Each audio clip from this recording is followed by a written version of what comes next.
seara tuturor! Mulțumim că ați venit, ați ales să participați și să aduceți bucurie și deschidere și căldură la acest minunat eveniment. Lansarea primei cărți a lui Ioan Luis, Conexiunea cu ființele de lumină.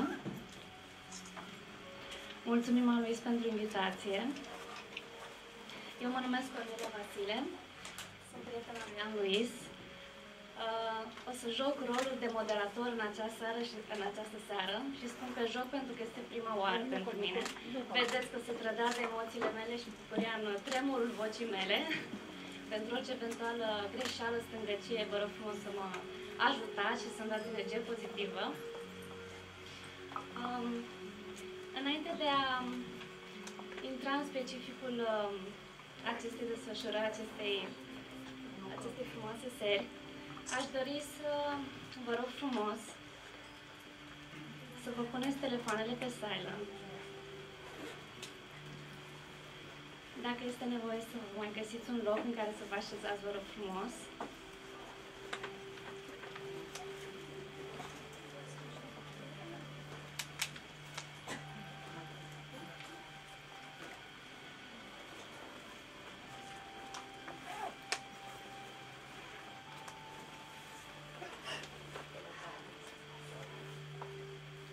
Mulțumesc încă o dată foarte mult că ați ales să veniți.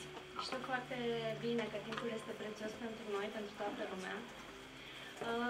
Alături de noi sunt părinții, copiii, familia, soțul, prietenii și dumneavoastră, noi prieteni, noi fețe, noi oameni deschiși, din câte văd, pentru un asemenea subiect, cu siguranță și vă plac aceste subiecte care vă ajută să vă deschideți inima și să doriți să faceți ceva mai bun cu propria expresie personală. Aș dori să am câteva cuvinte de introducere, deoarece o cunosc pe Ioan Luis din 2011 și îmi place foarte mult să observ poveștile de viață ale oamenilor, iar în exemplu de viață al lui Ioan Luis e ceva deosebit. Întâlnit și la alte persoane, însă orice nou exemplu cred că ajută pentru noi toți cei care simțim că dorim să avem poate o schimbare, dorim să ne aflăm menirea, avem poate anumite întrebări, dorim să ne găsim noi bucurii în viață, un nou drum, o nouă cale și poate ne întrebăm adesea ce avem de făcut, de unde să ne luăm curajul, care anume sunt pașii pentru a păși pe o nouă cale, pe un nou drum în viață. Am avut bucuria de a-i vedea și de-i fi alături în momentul în care făcea primii pași și am observat anumite lucruri pe care vi le pot împărtăși. Bineînțeles, în cazul în care Ioan Luis va dori să facă subiectul unei cărți, ar fi interesant, îți dau acum o idee. Mi se pare foarte important, deoarece din ce am observat, în primul rând este gândul și emoția. Ioan Luis a știut dintotdeauna, a știut că vrea să ia această cale, a știut că vrea să întărească această comunicare cu ființele de lumină și mai mult decât gândul, emoția și vorba, a fost și acțiunea. Nu cred că am văzut o persoană mai temeinică în a-și face temele decât Ioan Luis, sinceră să fiu. Am văzut-o cum își sublinea fiecare carte și cum testa în propria viață dacă ceea ce scrie în cărți este adevărat sau nu. Așadar, în general, ceea ce îmi place, acea onestitate și sfaturile date ca un exemplu prin ceea ce am trăit, la Andreis l-am regăsit. Vă doresc și vouă să fiți inspirați de povestea ei de viață și de această carte și sper să vă facă plăcere această seară și să plecați cu mai multă bucurie, împlinire în inimă.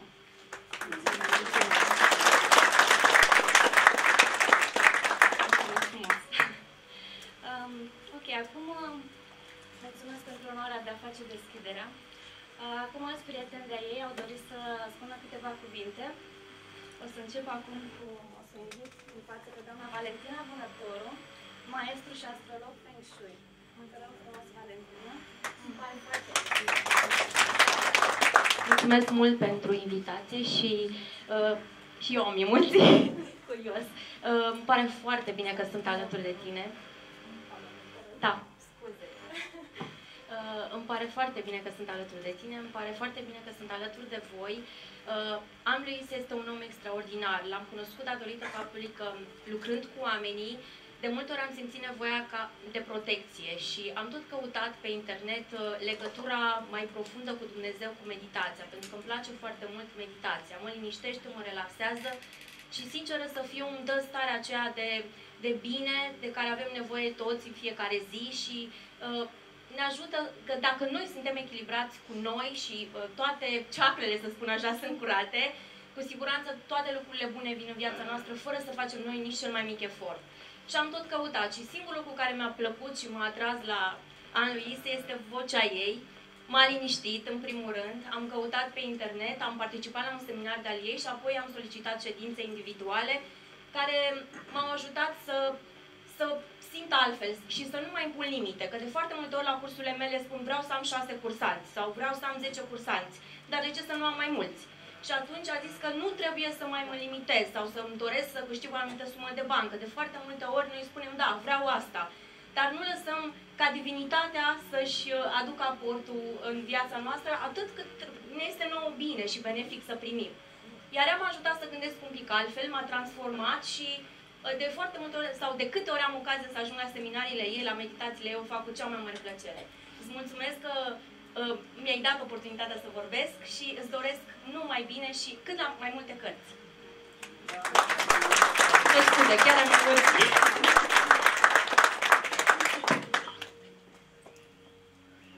Mulțumesc frumos pentru cuvintele frumoase și pentru experiența împărtășită. Într-adevăr, a împărtășit din experiențele noastre, cred că pot ajuta și inspira și pe alți semenii noștri să ia acțiune. O să tot repet probabil acest cuvânt în această seară, în schimb, chiar te văd, Andreis, un exemplu în acest sens și sper... Acum se aude?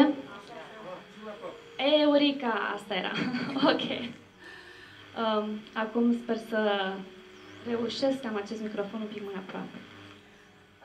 Așadar, spuneam că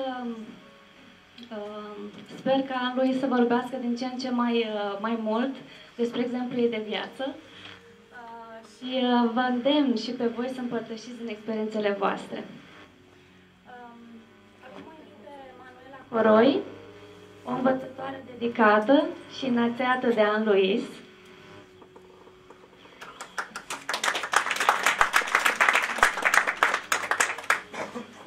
E emoționant să vorbești oamenilor mari. Eu de obicei vorbesc cu oamenilor mici și vorbesc cu foarte mult curaj.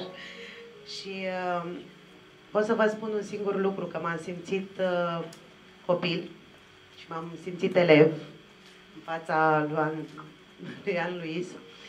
Și nu numai că am avut de învățat, m-am simțit într-un echilibru care a trecut peste orgoliu, care spunea că eu nu pot să mă echilibrez cu altcineva, că nu pot să învăț de la altcineva. Știți, o învățătoare e foarte orgolioasă, pentru că ea trebuie să învețe pe ceilalți. Și atunci când învață de la alții, deja înseamnă că a depășit o limită. Și eu am depășit-o. Și am pregătit în seara asta o metaforă, așa cum eu nu prea folosesc în limbajul meu de zi cu zi, decât o aștern pe hârtie și pe care cei pe care mă cunosc nu o cunosc. Și mă străduiesc prin această metaforă să vă transmit exact ceea ce simt față de Anne Louise și față de voi, pe mulți pe care vă cunosc și cei pe care nu vă cunosc. În dulcele contur al conștiinței pure, Dumnezeu călăuzește pe Nelul Său prin cromatica dăruirii celor ce pășesc pragurile într-un tablou ilustru al creației universale. Un dar din măestria divină, în trecerea mea peste praguri, este Anne Louise. Călăuză prin cuvânt într-un creator, unul, Anne Louise a venit în spectru divin dăruit mie, cu lumină angelică pură. Când îți culegi gândurile de la îngeri, penelul tău este plin de lumină divină. Mesajul poartă cu sine mângâierea înțeleaptă a lui Dumnezeu. Dinainte să te cunosc, știu că asta pot să spun și așa, mă rugam să-mi găsesc oameni, să mă înțelepțească, să fac alegeri benefice, înțelepte, și ai apărut tu. Eu am sunat-o din greșeală pe Anne Louise. Am găsit un telefon pe net și am sunat-o și a zis, nu trebuia să sunați la mine. Am devenit prietene pe Facebook, mult timp eram doar prietene pe Facebook și apoi am participat la cursurile ei. Pentru fiecare din noi este un moment în care trebuie să întâlnim pe cineva, pe altcineva și pe altcineva, care de fapt sunt toți unul. Călăuzați spre echilibrul nostru interior. Îți mulțumesc și Dumnezeu să te ajute în tot ceea ce faci. Mulțumim frumos, Manuela. Într-adevăr, încercarea mândriei astea. O invit acum pe Luciana Dragomir.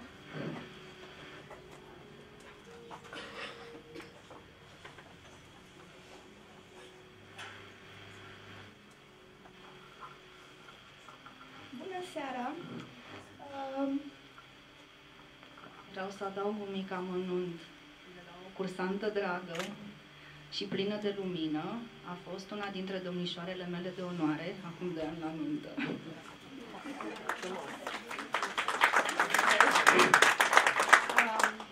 Acum câțiva ani am început un drum lung, care nu cred că se va sfârși foarte curând. Drumul pe calea cunoașterii spirituale, și după ce am trecut așa prin mai multe școli, pe la mai mulți maestri sau instructori, la un moment dat am dorit să fac o schimbare, să interacționez mai mult cu oameni care au aceleași preocupări ca și mine. Și în căutările mele, cunoaștere, maestru, am întâlnit-o pe Anne Louise. Se întâmpla la începutul lui 2014, dacă mi amintesc eu bine, pe la primele ianuarie, da. Mi-a plăcut foarte mult, motiv pentru care foarte mult timp am continuat să merg la cursurile ei, la seminariile ei. Am învățat foarte multe cu ea și de la ea, am mers și la un curs împreună. Da. Și am devenit prietene. Anne Louise este unul dintre oamenii cei mai perseverenți pe care îi cunosc și care învață foarte temeinic. Da, și a notițe, din punctul ăsta de vedere este un model, pentru că eu am început diverse drumuri, dar m-am mai rătăcit așa pe alocuri. Pentru mine Anne Louise a fost un model și este în continuare. Și mi-aș fi dorit să o întâlnesc mai devreme. Am rămas prietene și în continuare îi ascult meditațiile, face parte din viața mea și îi mulțumesc lui Dumnezeu pentru asta. Și ei.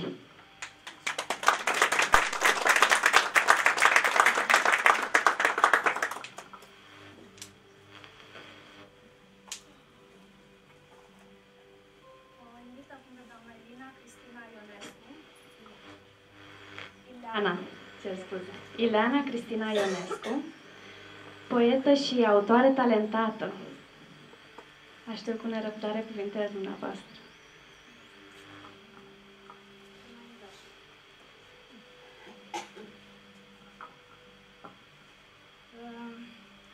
acum niște ani, mi-am întrebat îngerul păzitor cum se numește. Nu se aude. Un consonant se aude, trebuie un consonant. Mai pe mijloc. Acum se aude? Se aude? Da. Deci acum câțiva ani mi-am întrebat îngerul păzitor Cum îl cheamă? și el mi-a răspuns. Deși aveam niște cărți în casă despre îngeri, n-am avut timp să le citesc atunci.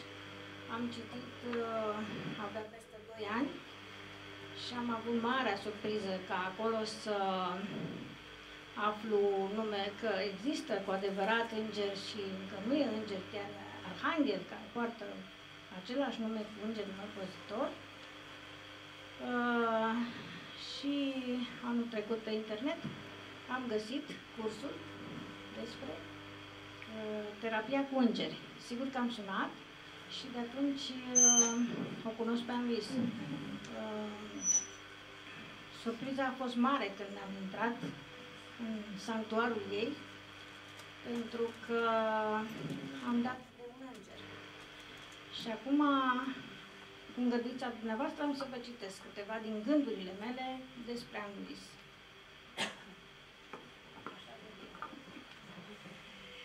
Dumnezeu lucrează prin oameni, iar îngerii săi iau chip de om și pătrund în viețile noastre pentru a le lumina și a ne înălța sufletele. Un astfel de înger uman avem astăzi printre noi, în persoana lui Anne-Louise. Nu doar înfățișarea, ci și numele, dar mai ales tot ceea ce face pledează pentru afirmația mea. Binecuvântată de Dumnezeu, a fi soție și mamă, înconjurată de părinți minunați, plini de înțelegere și înțelepciune, autoarea este hărăzită cu multe daruri ce țin de spiritualitate. Anne-Louise nu este un simplu terapeut cu valențe multiple. Ea este vindecătoare de suflete. După ce ai pătruns pentru prima oară în spațiul ei sacru, de meditație, de terapie, unde te înconjoară cu căldură întruchipările îngerilor, așezate cu grație printre icoane binecuvântate, începi a te transforma. Începi să cauți, să pui întrebări care să te ajute să te descoperi, să scoți frumosul din tine și să evoluezi. Anne-Louise este de o generozitate dincolo de închipuire în zilele noastre, ceea ce o face unică printre terapeuți. Ea te copleșește cu avalanșe de informații ce sunt ca diamantele prețioase. Ea te îndeamnă la autocunoaștere, la dezvoltare spirituală, la înălțare. Îi aduce cu ușurință în viața noastră pe îngeri, pe arhangheli, pe maestri ascensionați cu care ea lucrează neîncetat. Odată intrat în universul ei, îți împărtășește din belșug tainele tehnicilor de meditație și ale practicii proprii. Anne-Louise mi-a însemnat viața, îndemnându-mă să mă cunosc, să mă descoper și să mă depășesc. Cartea pe care o lansează astăzi este mărturie vie a priceperii și harului său binecuvântat în egală măsură, a copleșitoarei sale generozități. Mulțumesc cu adevărat, Anne-Louise.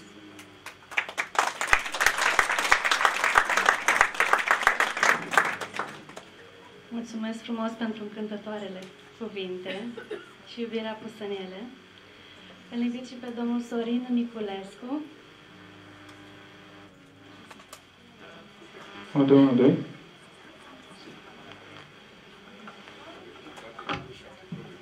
Alo? Da, se vede. Se vede și se aude. Da. Eu nu m-am întâlnit intenționat. Deci nu m-am întâlnit cu oamenii intenționat. Eu trebuia să mă întâlnesc cu Dragoș Argeșanu, care mi-a tras clapa. Deci cu pile, cu relații și cu într-o gașcă din Câmpul Lung, am reușit să mă programez la el, dar el nu avea, el necunoscându-mă pe mine, eu îl cunoșteam, deci era ceva unidirecțional, n-a venit. M-am dus la el la sediu, acolo unde avea așa cabinetul și m-am așteptat o jumătate de zi, eram la pământ, eram bolnav, dacă numai cu capul stăteam bine. Deci eram așa, pietre la rinichi, pietre la ficat, pancreasul la pământ, sprină terminată, ce să vă mai spun, nu-mi vine acum așa, stomacul, intestine iritabile, colon, nu știu de care. Eu eram administrator de policlinică și mă duceam toată ziua pe la cabinete, așa, ca să îi administrez. Și toți spuneau, dom'le, de ești bolnav, ce faci? Ia niște măsuri. Bă, nu iau nimic, ori trăiesc, ce să fac acum? Și totuși, la sfârșitul 2013, m-am gândit eu, zic, mă, stai puțin, că poate că nu mi-am trăit eu chiar așa, n-am încheiat situația, să fac ceva și pentru mine. Și unul mi-a zis, așa, mai în glumă, du-te la un terapeut. Păi cine? Eu nu cunoșteam pe nimeni, nici nu știam domeniul, nu știam cu ce să mănâncă. Și mă duc la Dragoș Argișan, ăsta parcă zic că îi tratează pe ăștia, le ia piciorul, pune mâna pe picior, îi mai face, nu știu ce, o frecție, le ia banul și nu ne-am potrivit, pentru că el nu știa cine sunt eu. Și atunci m-am uitat așa nervos pe un anunț și am văzut un telefon și i-am dat un telefon și zice, vino că facem niște inițieri rechi. Am auzit eu de rechi, dar nu știam ce e. Aveam o cărticică de frate Joică și citisem ceva pe acolo. Aia a avut grijă să nu dea simbol, să nu dea nimic, doar povești. Cum făcea ea seara să se încălzească, făcându-și tratamentul când îi era frig. Așa. Și eu mă gândeam la prostie atunci. Mă gândeam, zic, băi, asta are nevoie de autotratament sau are nevoie de unul lângă ea? Așa ziceam eu pe vremea aia. Așa, după aia m-am corectat și mi-a și cerut scuze. Așa, gând. Așa. Și așa ne-am întâlnit. Eu fiind foarte bolnav și ea neștiind nimic, că eu sunt foarte bolnav. Și ne-am văzut undeva lângă Cimbigiu. Eu am venit pentru că doar traversam Cimbigiu. Și am zis, doamne, trebuie să fiu prea putoare și prea așa, să nu traversez un parc ca să-mi fac mie ceva. Așa. N-am știut ce o să se întâmple. Vreau să vă spun că în viață, cred că odată ai o întâlnire providențială. Deci odată, eu aveam 65 de ani atunci, încă nu îi împlinisem, dar eram cu piciorul până în brâu, băgat în 65. Și am spus, Doamne, trebuia să mă fi văzut cineva atunci cum arătam eu. Încercam să mimez, să arăt bine, dar eram la pământ. Sincer, eram la pământ. Așa. Și plămână. Fumase 40 de ani. Deci 40 de ani, fumase. Și ne-am văzut, mi-a făcut inițierea în rechi. Nu credeam deloc. O să întâmple ceva. Și s-a întâmplat minunea. Adică m-am dus acasă, nu vreau să vă povestesc cum mă simțeam bine, dar nu vreau să vă povestesc ce ieșea din mine. Și atunci m-am convins că totul e adevărat. Ei, și atunci m-am pus pe treabă. Deci, un an de zile ne-am văzut la seminare, așa, eu nu sunt nu este. Sunt practicant, dar eu practic singur. Și atunci mi-am deschis toate capitolele posibile, dar un singur om mi l-a deschis. Că dacă nu ne întâlneam, eu nu deschideam nimic. M-ați înțeles? Deci acum pot să spun că la mine e un hobby și e o altă viață. Nu mai sufăr de nimic. Deci sunt sănătos perfect. Nu am niciun fel de probleme. Nu știți ce înseamnă să te culci, să nu poți să adormi din cauza inimii. Așa eram eu. Deci mă sufocam în somn. Fumasem mult. Aveam astm. Aveam un început de enfizem. Deci vă spun lucruri concrete. V-am spus că am fost administrator de turbină. Nu mai am nimic. Dar absolut nimic. Și asta datorită unei singure întâlniri. Că dacă nu ne întâlneam, probabil mă duceam la Dragoș și dădeam 300 de euro, sau cât îi dădeam, așa, și plecam de acolo mai bun decât mă duceam. M-ați înțeles? Deci n-am nimic, am doua, suntem prieteni. Dar a ratat ocazia să întâlnească cu mine. Așa. Vreau să vă spun că viața mea nu numai că s-a întors, am luat-o de la capăt. N-am de gând să termin chiar așa de simplu. Pentru că am foarte multă treabă. Am groaznic de multă treabă. Nu vă puteți imagina ce înseamnă să nu poți dormi noaptea de mesajele care le primești. Fiecare cu ale am acum, de exemplu, pe cineva a donat de leucemie. Nu vă spun sincer. Și cum să vă spun, analizele au început să fie bune. Deci sunt boli incurabile care să vină. Dar i-am spus așa, vă dau un exemplu. Întâi te împaci cu Dumnezeu Și după ce te-ai împăcat cu Dumnezeu, îți faci curățenia casei și după aceea te curăți pe tine. Și pe tine și pe soție. Și după aceea faci tratament care ți-l dau și la sfârșit vedem dacă mor sau trăiești. O vedem. Nu. Asta este. În fond, se întoarce acasă mai repede. În fond, ce nenorocire că mori. Că de fapt nu mori. Nu. Eu îi mulțumesc Doamnei pentru ziua aceea de inspirație, când ne-am văzut și, da, când își căuta locul de mașină. Da, era duminică, sâmbătă era. Duminică. Sâmbătă la Bine. Încă o dată îți mulțumesc și îți doresc tot binele din eu. Asta e vorba mea. Și tot binele din eu. Dacă mai rămâne și pentru noi bine, dar tot binele din eu.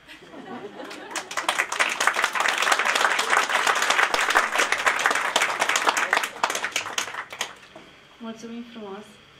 Până la urmă, vedeți, de la dorință pornește totul. Ați avut dorință. Apropo de dorințe, revenim într-un fel la punctul de plecare, acelea în care știți, ai dorit foarte mult să mărești această conexiune, făpturile de lumină. Ai dorit să-i auzi, ai dorit să poți să ne ajuți, ai dorit să cunoști cât mai multe feluri în care să intri, prin care să poți intra cu ei în contact. Așadar, acum o să te invit pe tine inculpată și vinovată de acest eveniment să ne împărtășești câteva cuvinte despre ta carte și despre făpturile de lumină.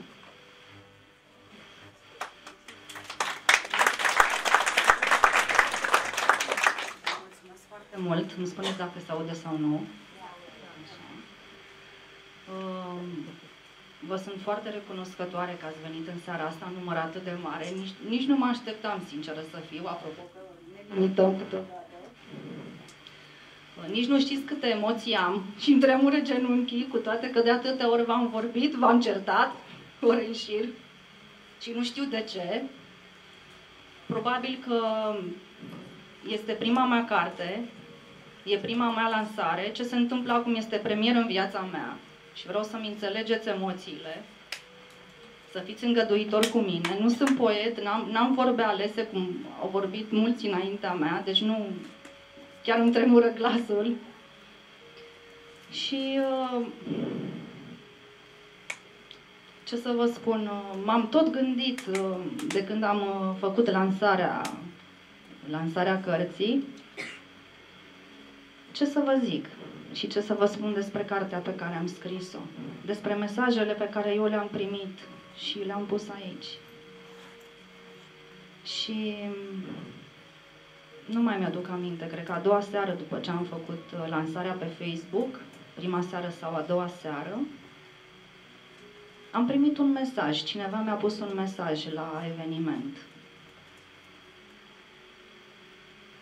Pot să spun că a fost o surpriză, nu plăcută sau neplăcută, dar într-adevăr a fost un mesaj surprinzător, foarte agresiv și foarte violent la adresa mea și la adresa cărții mele.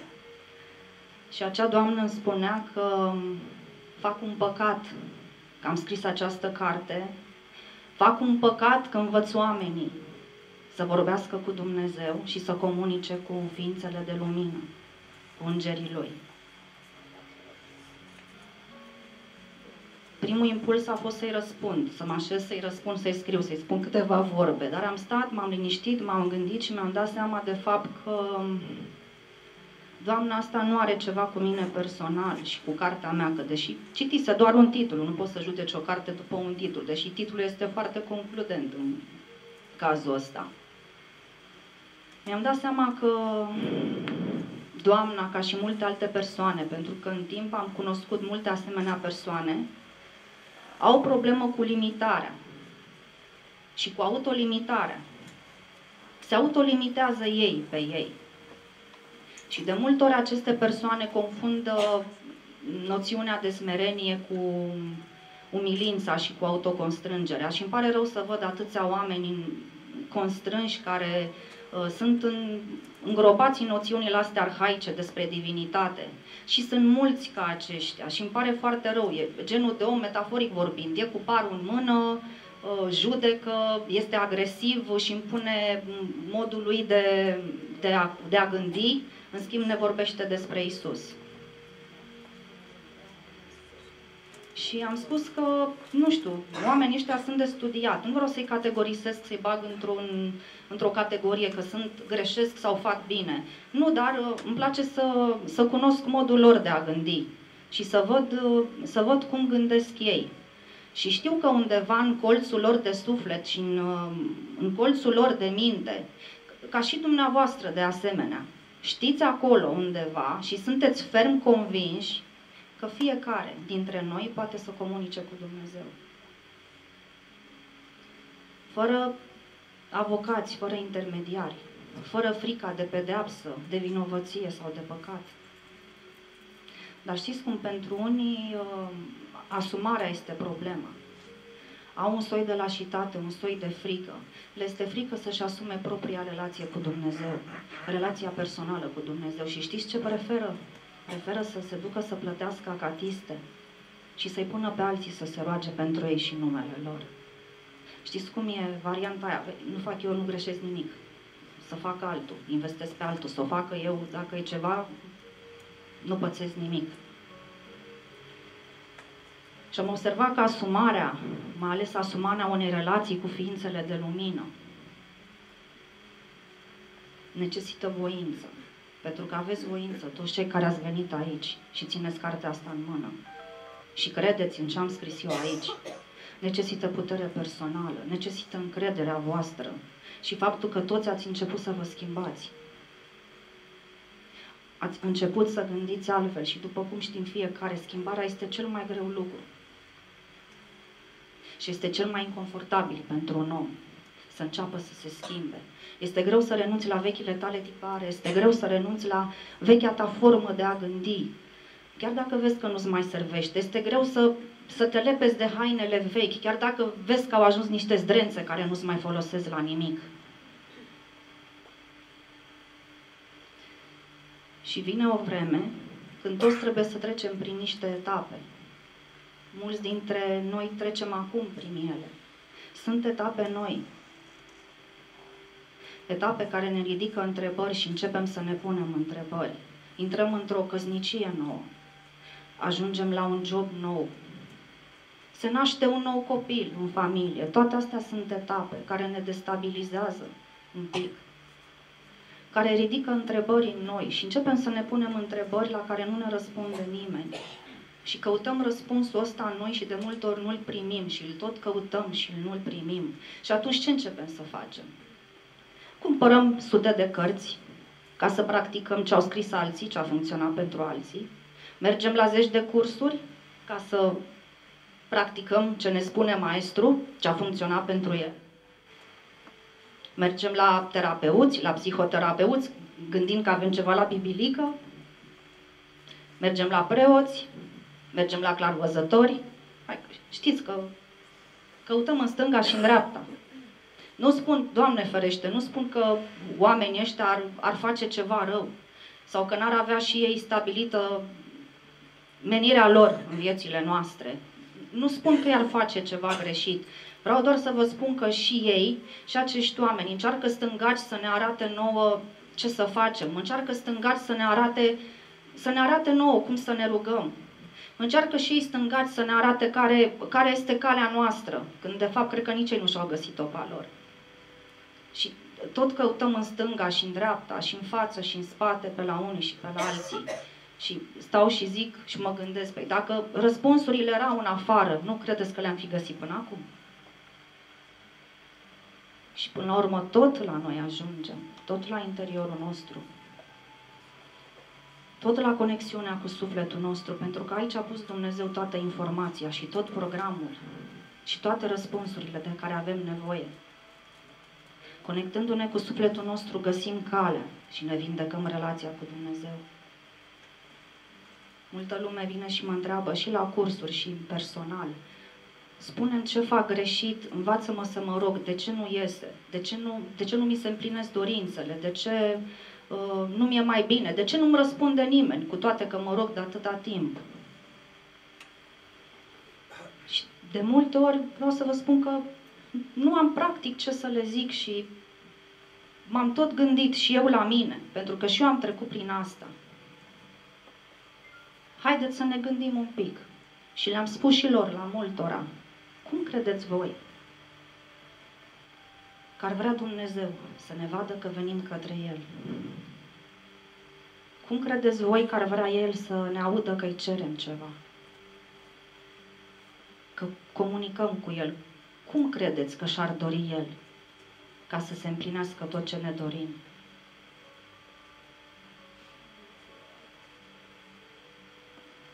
Și aici putem să facem o analogie. Uitați că suntem dintre noi mulți părinți. Mulți aveți copii acasă. Și sunt și eu mamă. Și faceți un exercițiu de imaginație. Și închipuiți-vă că copilul vostru vine la voi, se așează în genunchi, își aprinde o lumânare, nu are curajul să vă privească în ochi, nu are curajul să ridice fruntea spre voi și e plin de frică, în genunchi și cu capul plecat și cu lacrimi pe față. Și vă spune așa: dragă mamă, te rog frumos să-mi dai 5 lei să-mi iau mâine o gogoașă la școală. Și îți promit că ți aprind lumânări 40 de zile. Și vedeți că citește după o hârtie mototolită, o rugăciune care nici măcar nu e scrisă de el. Și stă în față cu poza voastră, așa cum stăm noi cu icoanele. Și se uită la acea poză, în loc să se uită la voi și în loc să vă ceară vouă, și pupă acea poză și se închină la ea și tot promite că o să facă, că o să dreagă nu știu câte zeci de zile. Așa credeți voi, dragii mei, că vrea Dumnezeu să ne vadă rugându-ne și cerând? Așa v-ar place să vă ceară vouă copiii voștri? Nu credeți că ar trebui să învățăm de la ei să ne rugăm? Și să cerem și să vorbim cu Dumnezeu? Acum, din fericire, bine că ei știu cum să se roage și ei știu cum să ceară. Ei cum fac? Vin, vă sar în brațe, vă pupă, încearcă să vă păcălească și sunt plini de credință, nu? Că o să-și primească cei 5 lei de gogoașă și jucăria pe care o cer, nu? Ei așa fac. Dar trebuie să învățăm de la ei. Bun, o să-mi spuneți acum, da, bun, vorbim cu Dumnezeu, merg acasă și discut cu El 1 la 1. Dar cum îl îmbrățișez pe Dumnezeu? Cum îl luăm în brațe pe Dumnezeu? Și vin și vă spun că dacă s-ar putea, chiar acum și aici, să-L luați în brațe pe Dumnezeu, ați îndrăznit să o faceți? Da? Sigur? N-ați îndrăznit? Cum îl luăm în brațe pe Dumnezeu? Păi cum îl luăm în brațe pe Dumnezeu? Iubind și îmbrățișând fiecare copil, familia noastră, rudele noastre, prietenii noștri, iubind și îmbrățișând fiecare om care stă în stânga și în dreapta voastră. Uitați-vă în jurul vostru, în stânga și în dreapta, vă rog, și îndrăzniți să îmbrățișați fiecare om care este acum aici lângă voi. Vă rog, chiar faceți asta.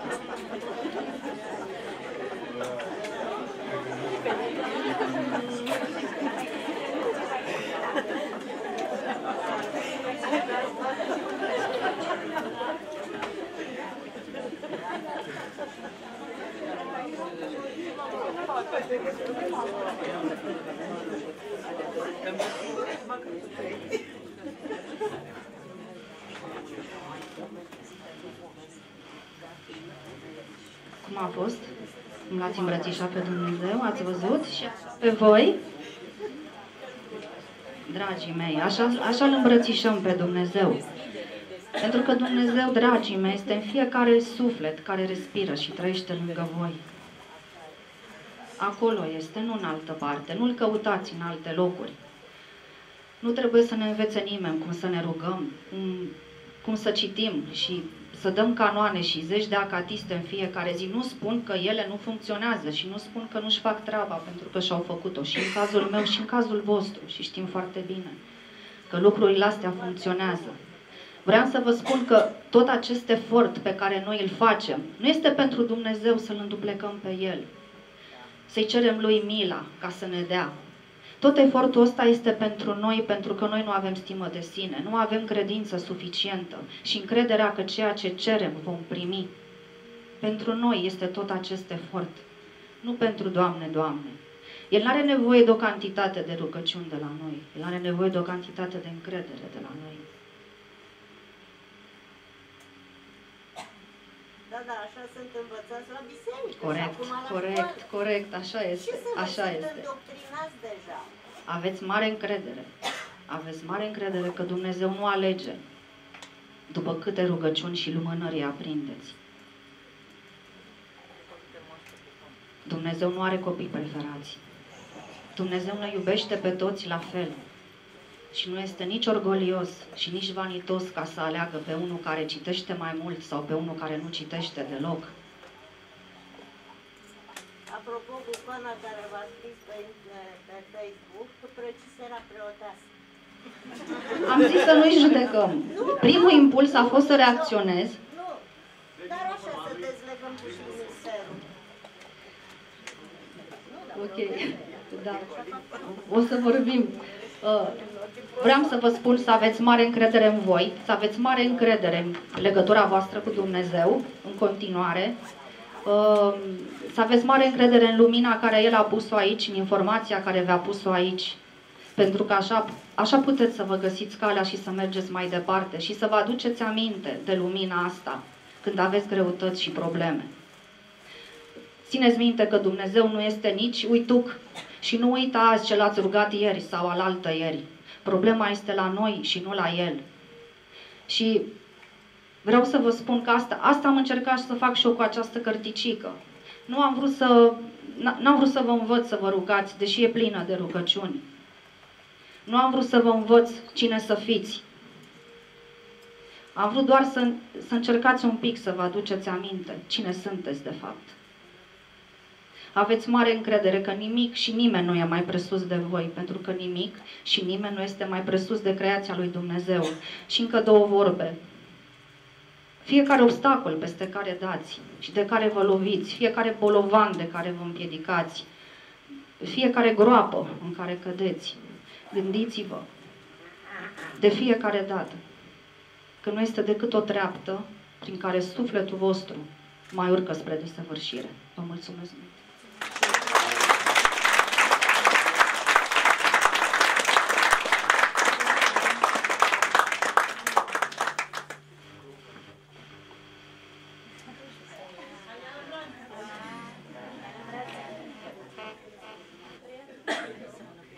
Bună seara! În caz de nu știți cine sunt Luca, fiul mamei mele, a lui.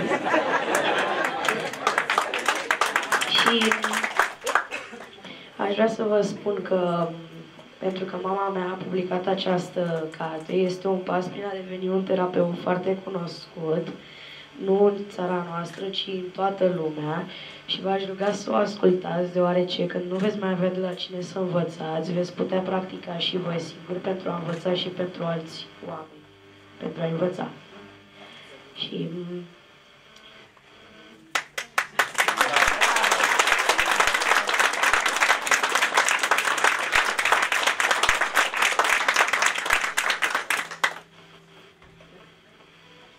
dacă aveți întrebări, le aștept cu mare drag, dacă știu și pot să vă răspund cu mare, mare drag.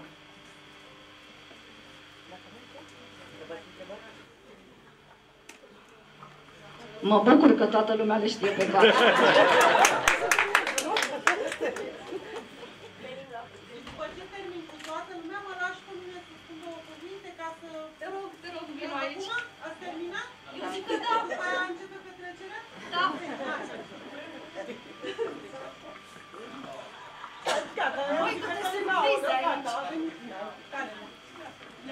De tot hotelul? Ne-aud. Bună seara! Nu știu câți, mulți cunosc. Nu știu câți mă mai cunosc pe mine. Așa?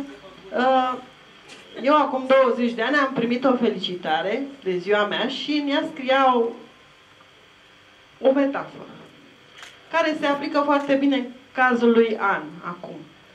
Și anume, că viața este o adunătură de resturi, printre care uneori se ascund și diamante. Eu consider că Ani este unul dintre aceste diamante în această viață. Cel puțin pentru mine. Eu sper că și pentru mulți dintre dumneavoastră. Și cu asta îmi pare bine că v-am văzut, că ați venit și acum puneți-o pan să semneze cărțile.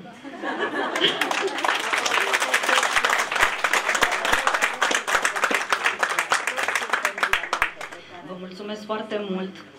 Vă mulțumesc și mulțumesc și celor care n-au ajuns și nu sunt aici lângă noi și au fost cu gândul alături de mine. Mulțumesc și nașilor mei, nașului meu, Cătălin Dimoftec, mi-a făcut o surpriză extraordinară și l-am văzut aici venind de la Galați. Nu mă așteptam. Am zis că n-am avut răbdare. Se aude, da? Mulțumesc familiei mele, rudelor mele, tuturor celor care sunteți alături de mine și ați... Nu știu ce căldoare.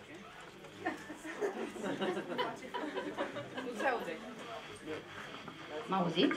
Da. Nu vreau doar să vă mulțumesc încă o dată, să vă spun că vă iubesc și vă binecuvântez și vă iubesc din tot sufletul meu și vă rog să-mi înțelegeți emoțiile și aștept să ne vedem cât mai des.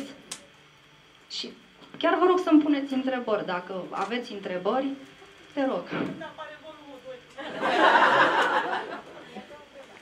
E pe drum și volumul 2. Cu ocazia asta n-a fost nimic întâmplător. Mulțumesc și editurii, mulțumesc editorului meu pentru efortul care l-au făcut, că am pus mare presiune pe ei și am certat bine de tot, ca să ne bucurăm de carte acum. Ce să vă mai spun? Chiar vă aștept la semnat. Da. Eu zic să treci tu și să le semnezi la fiecare. Ca să nu mai înghesuim acolo. Da, acolo, nu, lasă, stai acolo. După ce obțineți un autograf, o semnătură, o dedicație, cei mai cereți lui An Luis, vă invităm și la o prăjiturică, un fursec și acum o inspirație de la tânărul Luca. Faptul că voi citiți această carte voi clarifica conexiunea voastră cu Dumnezeu și Iisus Hristos. Și vreau să le mulțumesc oamenilor care au luat parte la crearea acestei cărți, prin care se numără mama, tatăl, Ciprian, Valentin și încă mulți alți oameni pe care nu-i știu și nu spun că aș vrea să exclud. Dacă le-aș ști numele, sigur că i-aș pronunța. Și ca de la școală. Și vă mulțumesc că ați luat parte la acest discurs.